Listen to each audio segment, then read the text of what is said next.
My name is Ruby. I am 29 years old and I live in a quiet apartment in the city. The lights in the reception hall were too bright. The music had stopped, but my ears were still ringing. I sat at table 5, gripping the stem of my champagne glass so hard I thought it might snap in my hand. My mother stood at the front of the room. She held a microphone in one hand and a thick blue folder in the other. She looked happier than I had ever seen her. Next to her stood my sister, Vanessa, looking perfect in white. "We wanted to give the newlyweds something special," my mother announced, her voice booming over the speakers. "We are giving them the deed to our family home." The room exploded with applause. People stood up and cheered. Vanessa screamed with joy and buried her face in my father's chest. I didn't move. I couldn't breathe. For 5 years, I was the one who paid the mortgage on that house. Every single month, money left my bank account to keep a roof over their heads. I skipped vacations. I worked late nights. I saved them from losing everything. But nobody in this room knew that. They only saw generous parents and a lucky bride. They didn't see me at all. I looked at my mother's smiling face, and right then, something inside my chest finally broke. But before I tell you how everything flipped, like and subscribe, drop a comment. Where are you watching from? My name is Ruby. I am 29 years old. I learned how to be invisible when I was very young. It wasn't a magic trick. It was a survival skill. In my house, there was only enough spotlight for one person. That person was my younger sister, Vanessa. She was 2 years younger than me, but she took up all the space in every room. When Vanessa laughed, everyone stopped to listen. When Vanessa cried, the world had to stop spinning until she felt better. I was different. I was Ruby. My role was simple. I was the furniture. I was the sturdy table that held things up. I was the quiet rug that absorbed the spills. I remember a Tuesday night when I was 12 years old. I had come home from school with a high fever. My head felt like it was being squeezed in a vice. My throat was so sore I couldn't swallow water. I walked into the kitchen, dropping my heavy backpack on the floor with a loud thud. My mother was at the counter, frosting a cake. It was a chocolate cake, Vanessa's favorite. Vanessa had fallen during gym class and scraped her knee.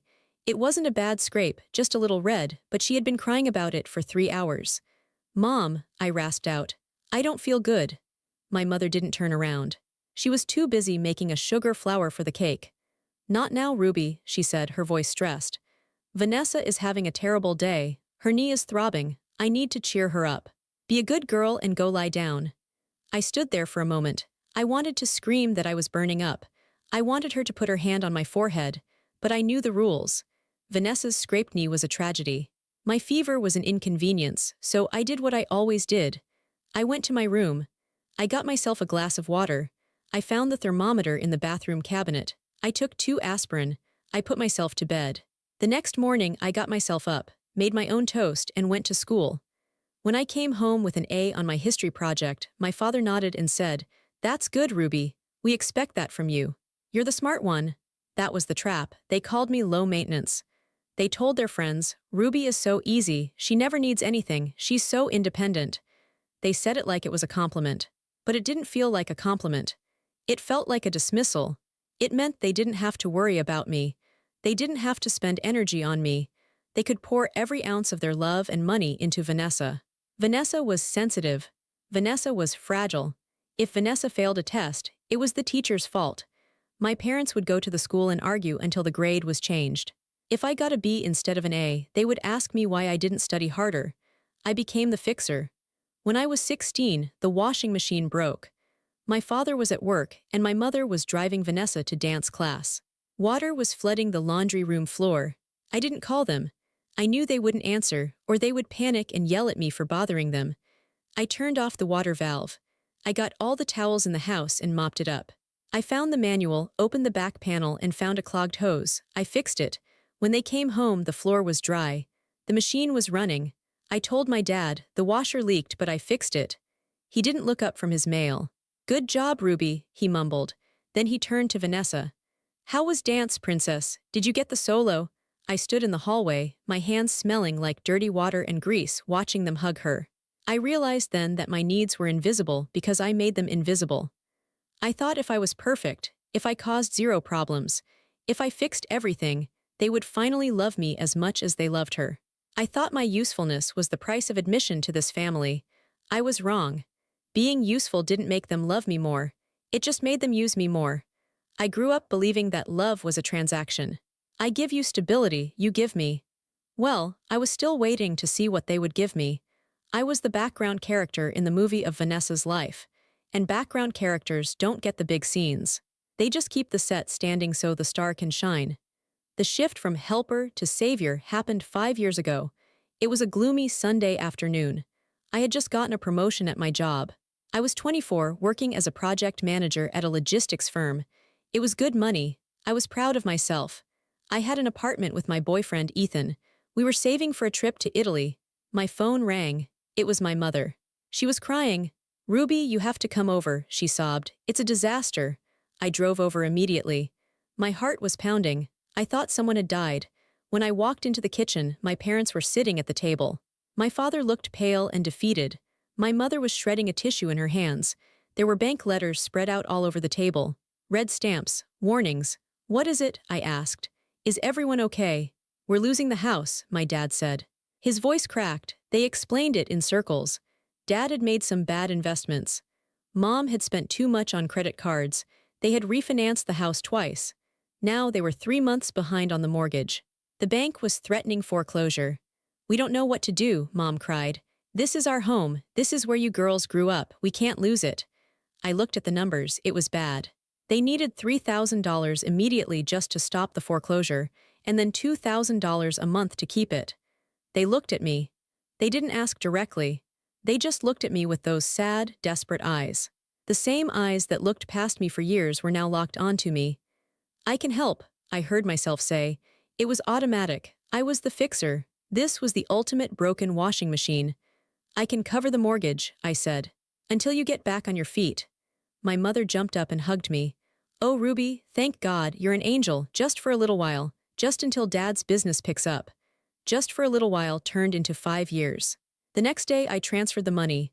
I watched my savings account drop. The money for Italy was gone.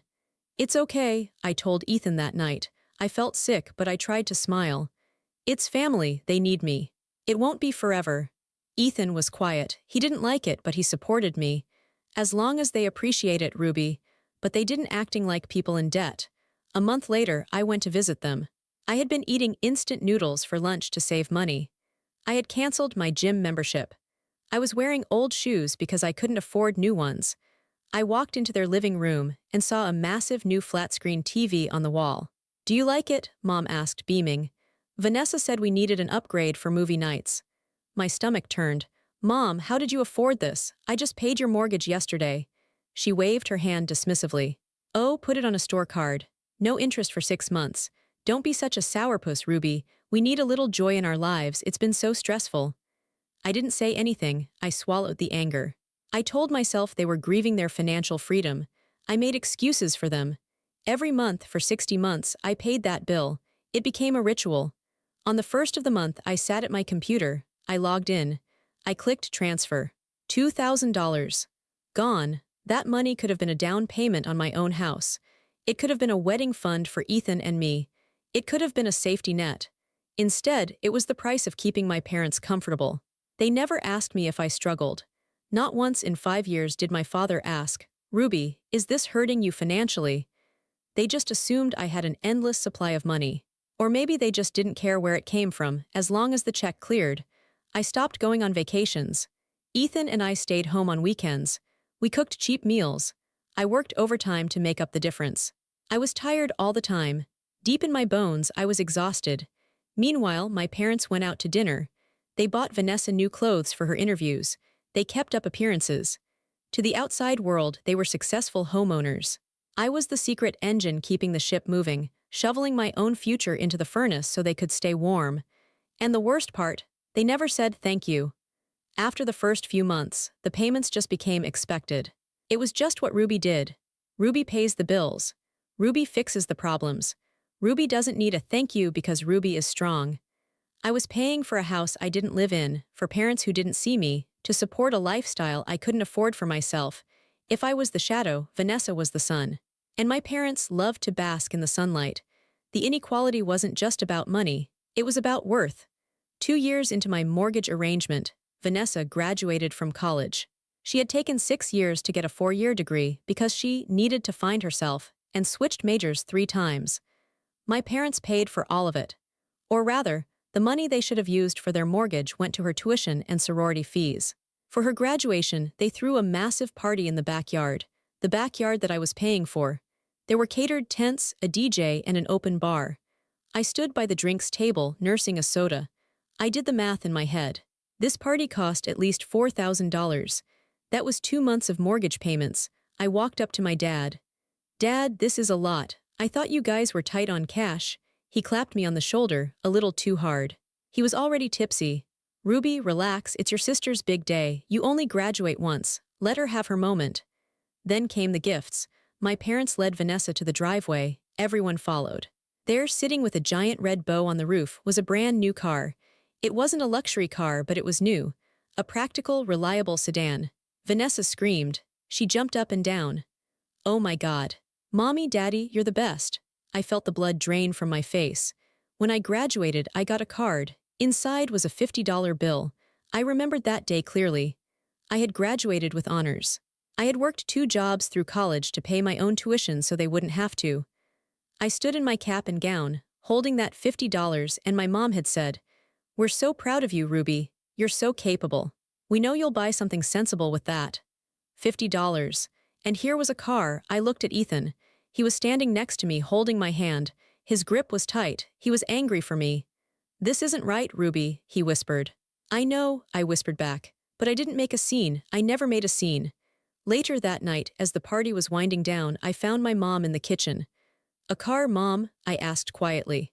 "I'm paying your house payment, and you bought her a car," she sighed, looking annoyed that I was bringing down the mood. "Ruby, she needs it for interviews. She can't get a job without transportation. You have a job, you have a car. You're established. Vanessa is just starting out. She needs a leg up." "I needed a leg up too," I said. "But you didn't need it," she said, as if that explained everything. "You're Ruby. You always land on your feet." "Vanessa. She needs help." That was the narrative. I was strong, so I deserved nothing. Vanessa was weak, so she deserved everything. It wasn't just the big things. It was the daily emotional crumbs. When Vanessa had a bad breakup, my mom spent a week at her apartment, cooking her soup and rubbing her back. When I had a health scare and needed a biopsy, my mom said, "Oh, I'm sure it's benign, honey. Let me know the results." "I can't come down. Vanessa is having a crisis with her hairstylist." It's a slow poison, being the invisible child. It doesn't kill you all at once. It just erodes you. It eats away at your self-worth until you start to believe them. Maybe I don't need help. Maybe I am a machine. Maybe I don't have feelings, but I did have feelings, and they were getting hotter and sharper every day. I looked at Vanessa, sitting in her new car, honking the horn while my parents laughed and clapped. They looked like a perfect family. And I was the banker standing on the sidelines, funding the show but not allowed on stage. I realized then that they didn't see me as a daughter. They saw me as a resource, and resources don't get gifts. They get used. Then came the engagement. Vanessa met a guy named Mark. He was nice enough, but just like Vanessa, he wasn't very good with money. They wanted a fairy tale wedding. My parents, of course, promised to give it to them. "We want to give her the wedding of her dreams," my mom told me over the phone. "Mom," I said, my voice warning, "you can't afford a big wedding. You still owe on the house." "Oh, don't worry about the house," she said breezily. "We have a plan." I assumed the plan was Ruby will keep paying. The months leading up to the wedding were a blur of expense. I saw the bills lying on their counter when I visited. The florist bill alone was astronomical. The dress cost more than my first car. I tried to talk to them. "You guys are digging a hole," I warned. "Stop being so negative," my father snapped at me one evening. "It's a celebration. Family helps family." The wedding day arrived. It was at a fancy country club. The decorations were lavish. There were crystal centerpieces, thousands of white roses, and a live orchestra. I was the maid of honor. I wore the dress Vanessa picked out, a pale yellow that made me look washed out. I held her bouquet. I fixed her train. I smiled for the pictures. I watched my father walk her down the aisle. He looked so proud. He had tears in his eyes. I sat in the front row next to Ethan. "How are they paying for this?" Ethan whispered to me, looking around at the opulence. "I don't know," I said. A cold knot was forming in my stomach. "I really don't know." The ceremony ended, and we moved to the reception.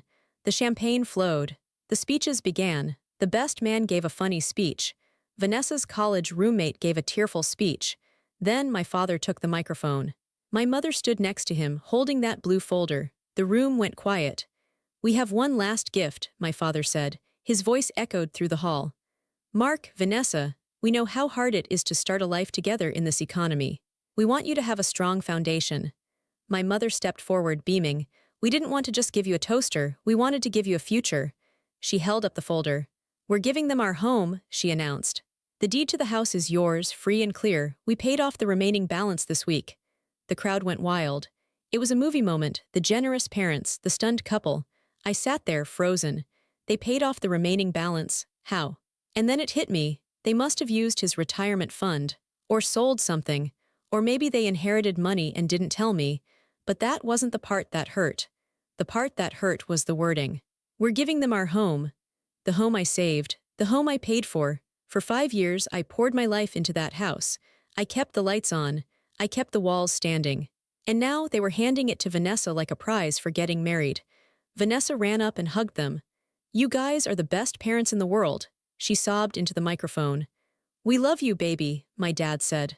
I looked at Ethan. His jaw was dropped. He looked at me with horror. He knew every dollar I had sent. "Ruby," he whispered, "did you know about this?" "No," I whispered. My voice was dead. I looked at the stage. My mother caught my eye for a fleeting second. She didn't look guilty. She looked excited. She gave me a little wave, as if to say, "Isn't this wonderful?" She truly didn't understand. She didn't understand that she wasn't just giving away a house. She was giving away my sacrifice. She was taking 5 years of my sweat and labor, wrapping it in a bow, and handing it to the golden child. I felt something detach inside me. It was a physical sensation, like a rope snapping. All the years of being the good girl. All the years of fixing it. All the years of hoping that if I just paid enough, did enough, suffered enough, they would finally see me. They didn't see me, they never would. To them, I was just the wallet. Vanessa was the daughter. I stood up. Ethan grabbed my hand. "Where are you going?" "I need air," I said. I walked out of the ballroom. I walked past the cheering guests. I walked past the open bar. I walked out the double doors into the cool night air. I didn't cry. I was past crying. I stood in the parking lot, looking at the stars. The music from the reception thumped in the distance. I took my phone out of my purse. I opened my banking app. I looked at the scheduled transfer for next month. $2,000. I clicked cancel, then I clicked delete payee. It was a small click. But it sounded like a gunshot in the quiet night. I was done. The text message from my mother arrived on a Tuesday afternoon. It was short, cheerful, and completely ignored the fact that she had just shattered my heart 3 weeks ago at the wedding. Family dinner at Vanessa's new house. Sunday at 6 p.m. Dad is making his famous roast. Don't be late. I stared at my phone screen for a long time. I was sitting at my desk at work. The fluorescent lights hummed above me. I felt a familiar heavy stone settle in my stomach. For years, that stone had been there. It was the weight of obligation. It was the feeling that I had to say yes, because if I said no, I was the problem. If I said no, I was the bad daughter. I showed the phone to Ethan that night. We were in our kitchen, making a simple pasta dinner. "Do you want to go?" he asked. He stopped chopping vegetables and looked at me. His eyes were worried. He hated how they treated me. "I don't want to go," I said honestly. "But if I don't go, they will spin the story. They will say I am jealous of Vanessa. They will say I am bitter because she got the house. They will make themselves the victims." "They already made you the victim, Ruby," Ethan said. He put the knife down. "But I'll go with you. I won't let you do it alone." Sunday came too quickly. The drive to the house was painful. It was the house I grew up in. It was the house I had saved. Every time the car tires rolled over the pavement, I remembered a transfer I had made. November 2021, $2,000 for the mortgage. December 2022, $3,500 for the unexpected roof repair. July 2023, $2,000 so Mom wouldn't cry about losing her garden. We pulled into the driveway. It was strange to see Vanessa's car parked in the master spot, the spot where my father always parked. My parents' car was parked on the street. We walked up the path. The front door opened before we even knocked. "You made it," my mother chirped. She was wearing an apron. She looked bustling and busy, like she owned the place. I walked inside. The smell hit me first. It was the smell of roasting meat and rosemary. It was the smell of my childhood. But the house looked different. My mother was already changing things. Don't trip on the rug, Mom said, ushering us in. I'm trying to move the furniture around. Vanessa needs a better flow in here. The feng shui was all wrong. I looked into the living room. My mother had pushed the heavy oak sofa, the one I had helped pay to reupholster, against the far wall. She had dragged the coffee table to a weird angle. Vanessa was sitting on the floor, flipping through a magazine. She looked bored. She wasn't helping. She was letting Mom do all the work. Hi, Ruby, Vanessa said, barely looking up. Do you like the changes? Mom says it opens up the room. It looks different, I said. My father came out of the kitchen. He was holding a glass of red wine. He looked relaxed. He looked like a man who didn't have a mortgage to worry about anymore. Ruby. Ethan, he boomed. Welcome to the newlyweds' castle. Come sit. Dinner is almost ready. We sat at the dining room table. It was the same table where I had sat 5 years ago when they told me they were broke.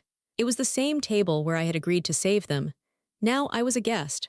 My mother brought out the roast. She carved it with dramatic flair. She served Vanessa first, giving her the best cut of meat. Then Mark, Vanessa's husband. Then my father, then Ethan. Finally, she put a small, dry piece on my plate. So, my mother said, sitting down and smoothing her napkin. This is nice, isn't it, all of us together? It's lovely, Mom, Vanessa said. Thanks for cooking. I was too tired to even think about food. Oh, you rest, sweetie, Mom said. Planning a wedding is exhausting. You need to recover. I cut my meat. I chewed. It tasted like ash. We made small talk for 20 minutes. We talked about the weather.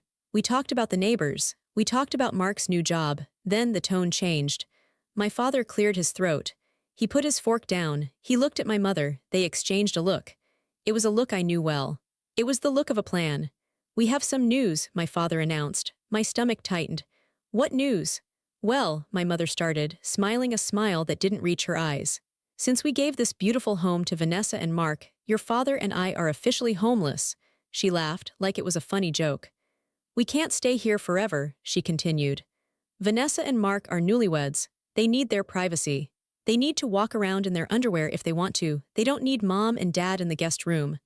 Okay, I said, my voice steady. So, are you renting an apartment? Vanessa snorted. An apartment.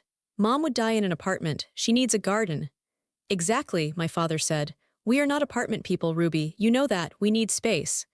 So, what is the plan? Ethan asked. He was gripping my hand under the table. My mother turned her gaze to me. Her eyes were bright and expectant. We've decided the best solution is for us to move into your vacation house, she said. She said it so casually. Like she was saying, we decided to have dessert. The room went silent. The only sound was the ticking of the grandfather clock in the hall. I blinked. Excuse me. Your vacation house, she repeated, speaking slower as if I were stupid. The cabin at the lake, it's perfect. It's fully furnished. It has a garden, it's quiet. We can move in next weekend. It's sitting empty half the time anyway, my father added, taking a sip of wine. It's a waste. This way we keep it occupied.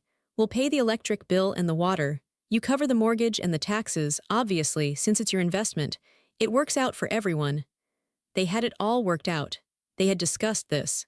They had agreed on it. They just needed to inform me. I looked at them. I looked at their expectant faces. They truly believed that everything I owned was actually theirs. They believed that because I was the capable one, my resources were community property. They had taken my money for 5 years. They had taken the house I saved. Now, they wanted my sanctuary. The lake house was the one thing that was mine. I bought it when it was a wreck. I scraped paint off the floors until my hands bled. I chose every curtain. I chose every mug in the cupboard. It was the only place where I felt safe, where I felt away from them. We already started packing the winter clothes, Mom said cheerfully. I'll need the alarm code, Ruby, and I think I still have an old key, but I'd like a new set just in case. She reached out her hand, as if expecting me to drop the keys into her palm right there over the roast beef. Inside my chest, something hot and violent woke up. It wasn't sadness. It wasn't hurt. It was pure, white-hot rage. I looked at the piece of dry meat on my plate. I looked at Vanessa, who was checking her text messages, not even caring that her parents were hijacking my life. I took a deep breath. No, I said. The word hung in the air. It was quiet, but it was heavy. My mother's smile faltered. What did you say? I said no, I repeated. I looked her directly in the eyes. You cannot move into my vacation house. My father laughed nervously. Ruby, stop joking, we need a place to live. I am not joking, I said. You gave away your home. That was your choice. You didn't ask me before you did it. You didn't consider where you would live. You just did it to look like heroes in front of your friends. We did it for your sister, my mother snapped. Her voice got shrill. We did it to give her a start in life. And what about my start? I asked. I didn't yell. My voice was deadly calm. I paid your mortgage for 5 years, Mom. 5 years. That money was my start. You took it. You never thanked me, and then you gave the house to her. That is in the past, my father shouted. He slammed his hand on the table. The silverware rattled. Why do you always bring up money? You are so obsessed with money, Ruby. It's ugly. I bring it up because you are asking for a free house, I said. You want to live in my house rent-free while I pay for it. Again, just like I paid for this one. We are your parents, Mom screamed. Tears started to well up in her eyes, her weapon of choice. How can you be so selfish? We have nowhere to go. Do you want us to sleep on the street? You have money, I said. You have pensions. You can rent a condo. You can rent an apartment. You have options. You just don't want to spend your own money. You want to spend mine. Vanessa, Mom turned to my sister. Talk to her. Tell her she's being crazy. Vanessa looked up, annoyed that she was being dragged into it. Ruby, seriously, just let them stay there. You hardly use it. Don't be a hoarder. I looked at my sister, the golden child. If you are so worried about them, I said to Vanessa, why don't they live here? This is a 4-bedroom house. I paid for the roof over your head. You have plenty of room. Vanessa recoiled. No, we're newlyweds. We need our space. And I need my space, I said. I stood up. My legs were shaking, but I stood tall. The answer is no, I said. You are not moving into the lake house. Do not go there. Do not try to move your boxes in. You are not welcome. If you walk out that door, my father said, standing up and pointing a finger at me, his face red with anger, don't you dare come back. You are turning your back on family. No, Dad, I said. I'm turning my back on being used. I looked at Ethan. Let's go. Ethan stood up instantly. He threw his napkin on the table. Excellent roast, he said dryly. Shame about the company. We walked to the front door. You're an ungrateful brat, my mother screamed from the dining room. I hope you rot in that cabin alone. I opened the door and walked out into the night. The cool air hit my face. I felt like I had just jumped out of a burning building. I was terrified, but I was alive. My hands were shaking so hard I couldn't get the car keys into the ignition. I sat in the driver's seat of my car, staring at the dark steering wheel. My breath was coming in short, sharp gasps. I can't believe I said that, I whispered. I can't believe I actually said no. Ethan reached over. He took the keys from my trembling hand. Move over, he said gently. I'm driving. I climbed into the passenger seat. As we pulled away from the curb, I looked back at the house. The windows were glowing with warm yellow light. It looked so cozy from the outside. No one would guess that inside, a family was tearing itself apart. No one would guess that the daughter who paid the bills had just been cast out. I didn't cry until we were on the highway. Then, it hit me. I cried for the little girl who tried to be perfect. I cried for the teenager who fixed the washing machine. I cried for the woman who sent $2,000 every month, hoping it would buy her a seat at the table. It never did. It's okay, Ethan said. He held my hand while he drove. Let it out. You've been holding this in for a lifetime. By the time we got to our apartment, my tears had dried.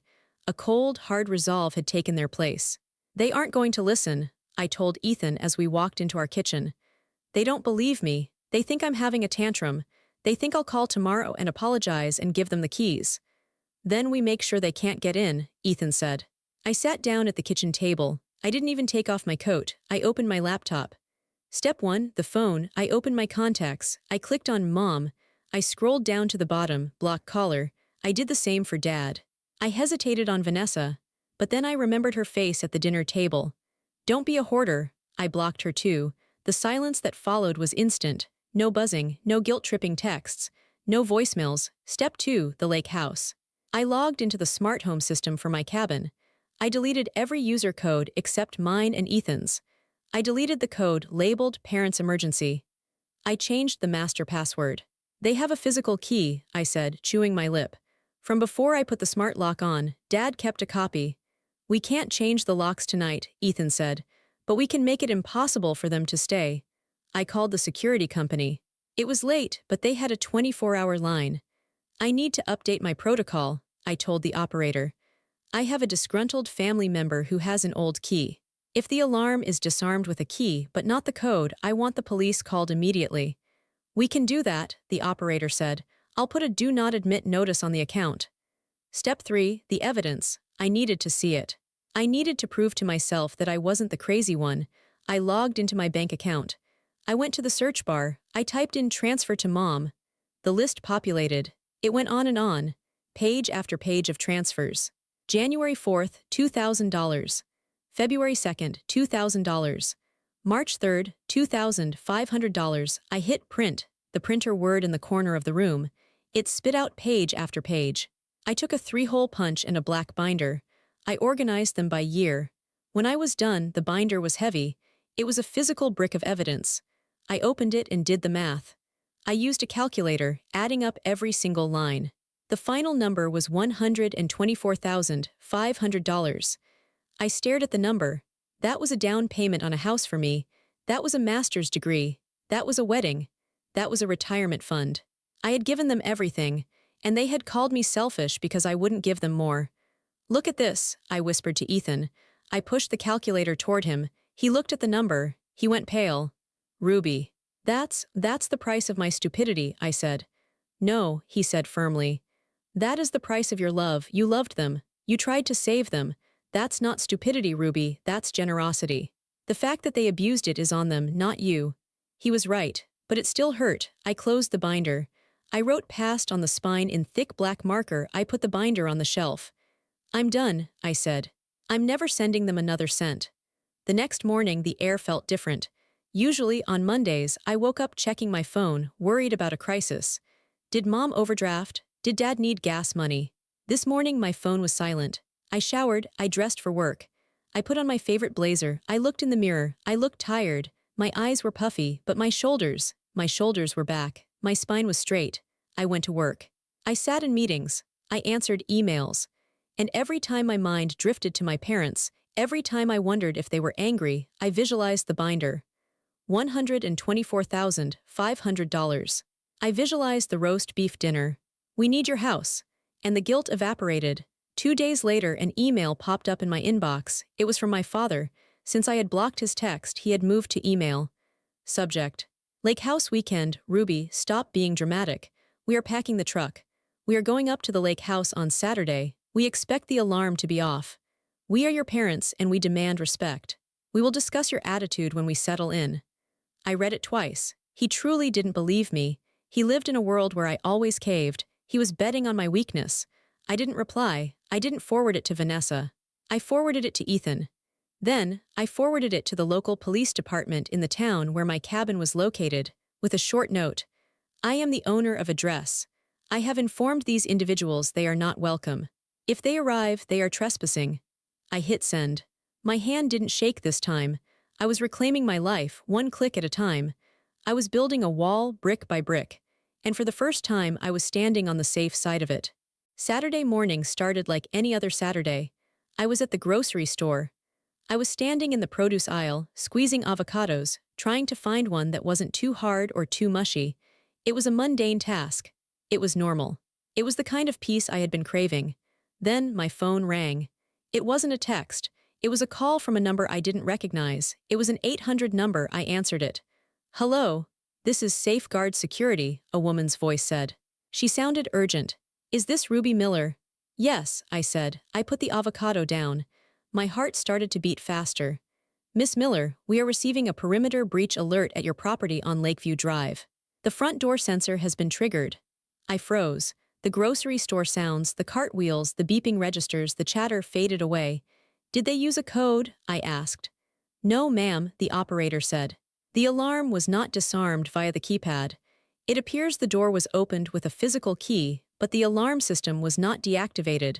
The siren is currently sounding. They had done it. My father had actually done it. He had driven 2 hours north, ignored my emails, ignored my warnings, and used an old key to open the door. He thought that because he was my father, the rules of physics and the law didn't apply to him. He thought he could just walk in, turn off the alarm, and make himself at home. Dispatch the police, I said. My voice was shaking, not with fear but with adrenaline. We have a note on your account to contact the police immediately in case of unauthorized entry, the operator confirmed. Officers have been dispatched. They should be there in 15 minutes. I'm on my way, I said. I am the owner. I want them removed. I hung up. I left my grocery cart right there in the aisle. I didn't care about the food. I walked out to my car. I called Ethan. They broke in, I said as soon as he answered. I'm coming, he said. He didn't ask questions, he knew. Meet you there. The drive to the lake house usually took 2 hours. I don't remember much of the drive.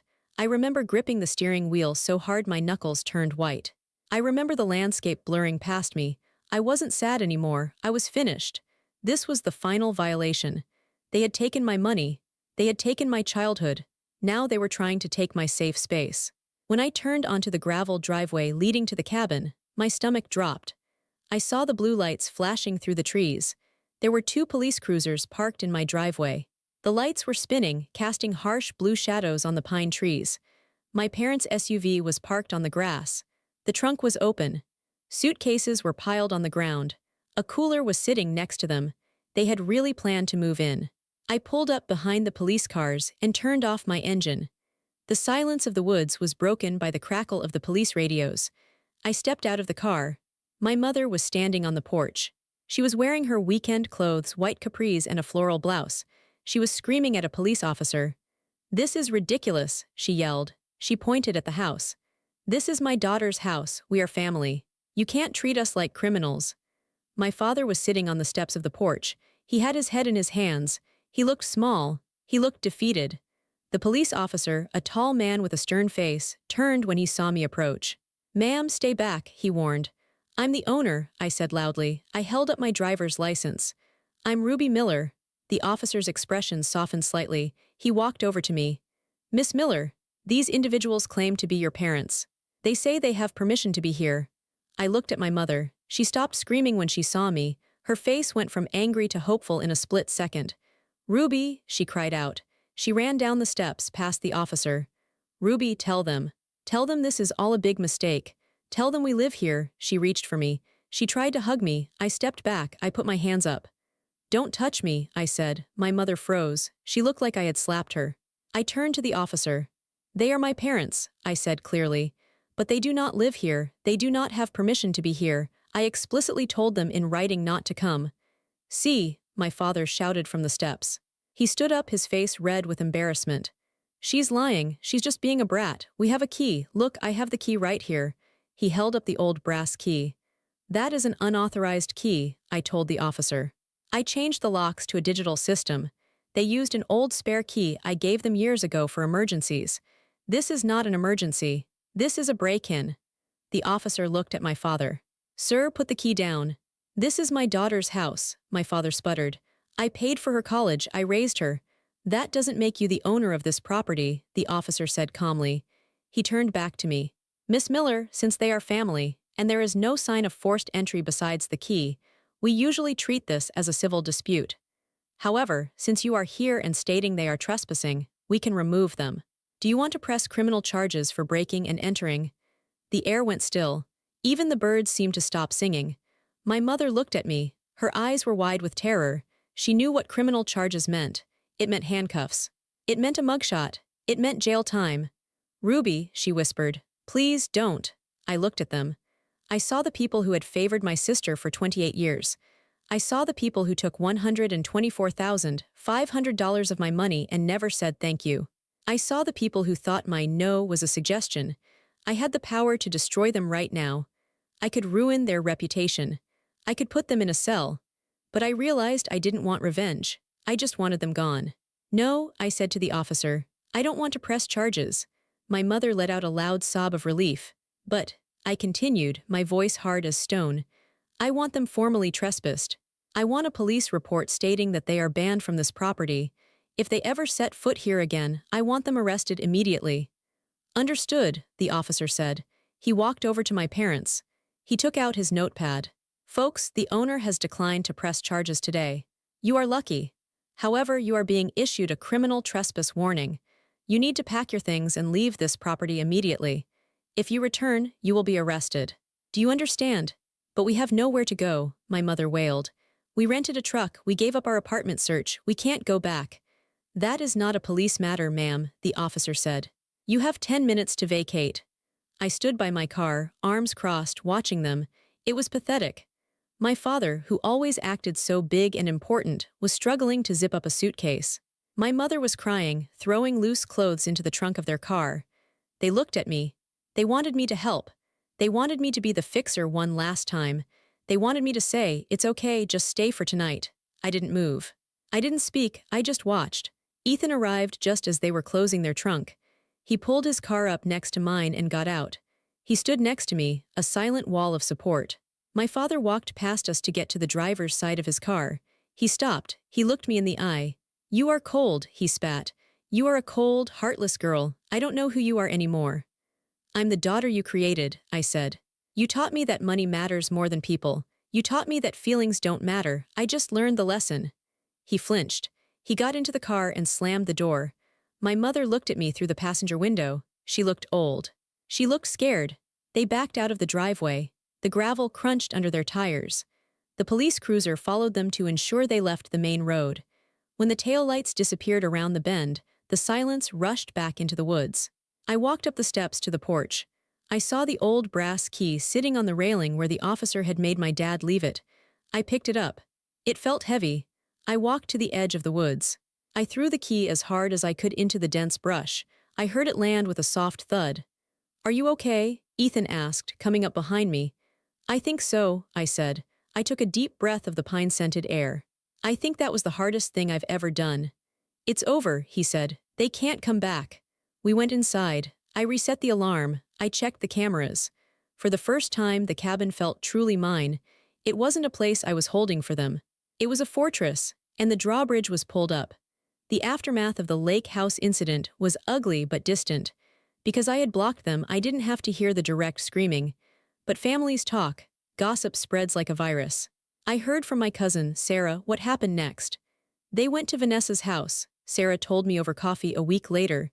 She looked uncomfortable telling me, but I asked her to be honest. "Of course they did," I said, stirring my latte. "How did that go?" Sarah grimaced. "Bad. Vanessa and Mark were furious. Apparently, your mom walked in crying, demanding the guest room, but Mark uses the guest room as his home office now. He refused to move his computers." I almost laughed. "So, the golden child didn't want to give up her comfort?" "Nope," Sarah said. "Vanessa told them they could stay on the couch for 2 nights max. And she made them pay for pizza that first night. It was poetic justice. Vanessa, who had received a free house, free car, and free wedding, wouldn't even give them a bed. She was exactly who they raised her to be. Selfish and entitled. My parents left Vanessa's house after 2 days. The tension was too high. Without my monthly transfers, and without a free house to squat in, their reality crashed down on them hard. They had to rent an apartment. But because they had bad credit and no substantial income, their options were limited. They ended up in a complex on the south side of town. It wasn't a terrible neighborhood, but it was far from the country club lifestyle they pretended to have. It was a small, one-bedroom apartment with thin walls and beige carpet. I knew this because my mother called me from a payphone 3 weeks later. She must have known I blocked her cell. I answered, thinking it was a work client. "Ruby," the voice was unmistakable, but it sounded different. It lacked the haughty confidence. It sounded thin, shaky, and broken. I hesitated. My finger hovered over the end call button. But curiosity, or maybe a need for closure, made me stay on the line. "What do you want, Mom?" I asked. "It's awful here," she whispered. She sounded like she was crying. "The tap in the bathroom drips all night. The neighbors play loud music. It smells like stale cigarettes in the hallway. Ruby, please." "Please what?" I asked. "Please help us," she begged. "We made a mistake. We know we messed up, just. Can you help us with the deposit for a better place? Or maybe let us use the lake house just for the winter. We won't bother you, we promise." I listened to her. 5 years ago, this call would have broken me. I would have transferred the money instantly. I would have driven over there and fixed the dripping tap myself. I would have apologized for their bad situation. But I wasn't that girl anymore. I thought about the binder in my closet. The $124,500 binder. I thought about the wedding. "We're giving them our home." I thought about the police officer on my driveway. "I can't help you, Mom," I said. My voice was calm. It wasn't angry, it was just a statement of fact. "You mean you won't?" she accused, a flash of her old anger returning. "I mean I won't," I agreed. "You are adults. You made financial decisions. You gave away your biggest asset, your home, to Vanessa. Now you are living with the consequences of that generosity. You should ask Vanessa for help. Vanessa doesn't have money, Mom snapped. She's just starting out. And I'm just starting out too, I said, but I spent my start supporting you, I'm done. You are cruel, she sobbed. I gave birth to you. And I kept a roof over your head for 5 years, I said. I think we're even. Goodbye, Mom, I hung up. I sat there for a moment, waiting for the guilt to hit me. I waited for the crushing feeling that I was a bad daughter. It didn't come. Instead, I felt a strange sense of lightness. It was the feeling of dropping a heavy backpack after a long hike. I realized then that I needed to sever the final tie, the lake house. Even though I had secured it, it was tainted now. Every time I went there, I would remember the police cars in the driveway. I would remember my father shouting. It wasn't a sanctuary anymore, it was a battleground. I called a real estate agent that afternoon. I want to sell the cabin on Lakeview Drive, I said. It's a great market, the agent said. Are you sure it's a beautiful property? I'm sure, I said. I want a clean slate. We listed it the next day. Because I had renovated it so beautifully, it sparked a bidding war. It sold in 4 days. It sold for $80,000 more than I paid for it. When the closing documents were signed, I stared at the check. It was a massive sum of money. My old instinct whispered to me, you should give some of this to them. They are suffering in that apartment. It would be the nice thing to do. I silenced that voice. That voice was a liar. That voice was the people pleaser in me, the girl who thought love could be bought. I took the check to the bank. I deposited it into a brand new high-yield savings account. I named the account Ruby's Freedom Fund. I didn't tell my parents I sold the house. They found out, of course. I got a furious email from my father. We heard you sold the cabin. You made a fortune. Your mother is sick with stress. If you have any decency, you will share that profit with the family. We are struggling. I didn't reply. I dragged the email to the trash folder. Then I emptied the trash.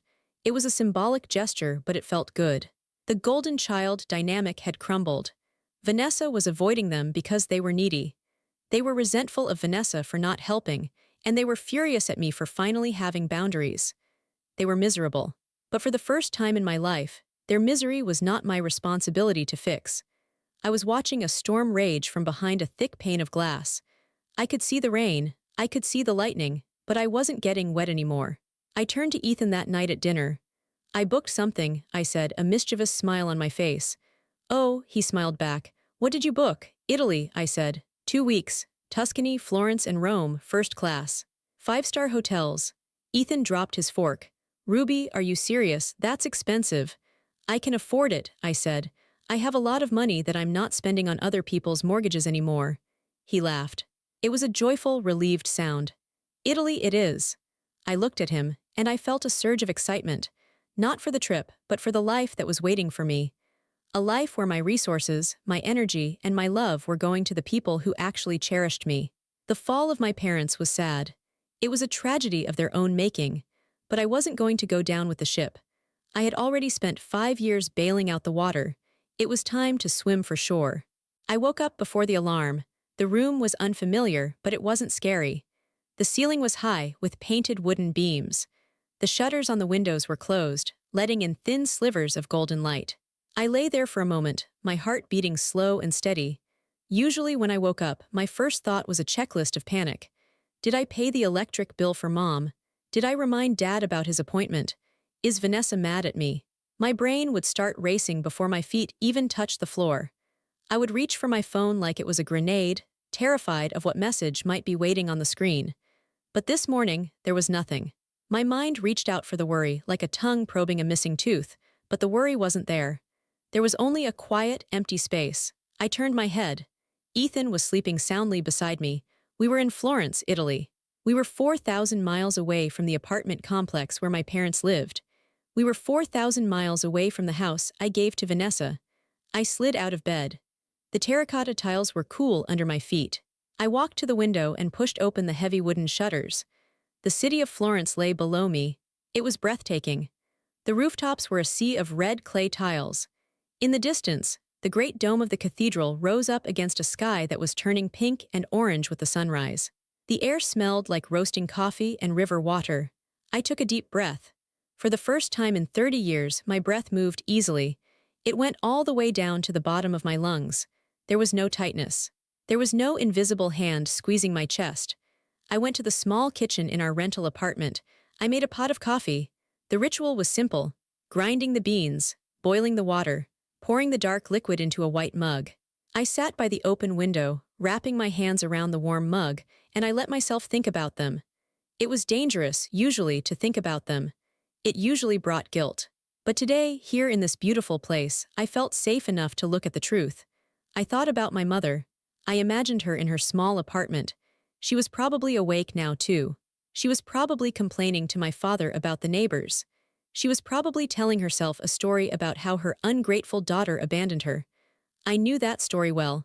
She had been telling it to everyone who would listen. A year ago, that thought would have destroyed me. I would have wanted to call her. I would have wanted to explain myself. I would have wanted to fix her narrative so she would see me as good. But as I watched a flock of birds circle over the Italian rooftops, I realized something profound. I cannot control her story. She is allowed to be the victim in her own mind. She is allowed to think I am the villain. Her opinion of me is not my reality.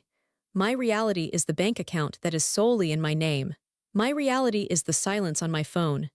My reality is the man sleeping in the next room who loves me for me, not for what I can pay for. I took a sip of coffee. It was strong and bitter, just the way I liked it. I thought about the word selfish. That was their favorite weapon. You're being selfish, Ruby. They used that word like a knife. They used it to cut away my boundaries. They used it to carve out pieces of my life to feed themselves. But sitting here, I redefined that word. Was it selfish to want to keep the money I earned? Was it selfish to want to live in my own house? Was it selfish to want a thank you? No, that wasn't selfishness. That was self-preservation. I had spent my entire life setting myself on fire to keep them warm. And when I finally stopped burning, they didn't ask if I was okay. They just complained that it was cold. That was the clarity I needed. They didn't miss me. They missed the fire. They missed the heat. They missed the resources. If I went back today and handed them a check for $50,000, they would love me again. Instantly. My mother would hug me. My father would brag about me. But that isn't love. That is a transaction. I am not a bank. I am a daughter. And if they couldn't love the daughter without the bank, then they didn't deserve either. Ethan walked into the room. He looked sleepy and happy. His hair was messy. "Hey," he rasped, his voice rough with sleep. "You're up early." He came over and kissed the top of my head. He wrapped his arms around my shoulders, resting his chin on my head. "I'm watching the sunrise," I said. "It's beautiful," he said. "It is," I agreed. "It's the most beautiful thing I've ever seen." "Are you thinking about home?" he asked gently. He knew me so well. "No," I said, and I realized it was true. "I'm not thinking about home because this. Right here with you, inside my own skin. This is home." "Good," he said. "Because we have a busy day. I want to see the statue of David, and I want to eat pizza until I can't move." I laughed. It was a real laugh. It bubbled up from my stomach and spilled out into the room. "Pizza sounds perfect," I said. I looked at my phone sitting on the table. It was still on Do Not Disturb. I picked it up. I went into the settings. I looked at the blocked numbers list. Mom, Dad, Vanessa. I felt a phantom urge to unblock them, just to check. Just to see if they had sent an apology. Just to see if they had changed. But I knew they hadn't changed. People like that don't change just because you want them to. They only change when they have to, and even then, they usually just find a new victim. I put the phone down. I didn't change a thing. I realized that boundaries aren't a punishment for other people. They are a protection for yourself. I wasn't punishing them by not talking to them. I was protecting my peace. I was guarding my soul. I finished my coffee. I stood up and stretched. I felt strong. I wasn't the fixer anymore. I wasn't the invisible daughter. I wasn't the wallet. I was Ruby, just Ruby, and for the first time in my life, that was enough. We got dressed and walked out into the streets of Florence. The air was crisp. The city was waking up. Shopkeepers were sweeping the sidewalks. The smell of fresh bread wafted from the bakeries. We walked hand in hand. We didn't talk much. We didn't need to. We walked past a phone booth. I saw a woman inside arguing with someone on the phone. She was crying. She looked stressed. She was pleading. "Please just listen to me," I heard her say. I stopped for a second. I felt a wave of empathy for her. I wanted to tell her, "Hang up. You don't have to do this. You can just hang up." But I knew she had to learn it for herself. You can't save people who aren't ready to be saved. I learned that the hard way. I squeezed Ethan's hand. Let's keep walking, I said. Where to? He asked. Anywhere, I said. Everywhere. We turned the corner, leaving the crying woman and the phone booth behind. We walked into the sunlight. The path ahead was open, it was wide, and best of all, it was mine. My parents were in their apartment, probably still angry, probably still stuck in their cycle of blame and entitlement. But I had stepped out of the circle. I had broken the line. The silence that followed wasn't lonely, it was rich, it was full. It was the sound of a life finally beginning. It was peace.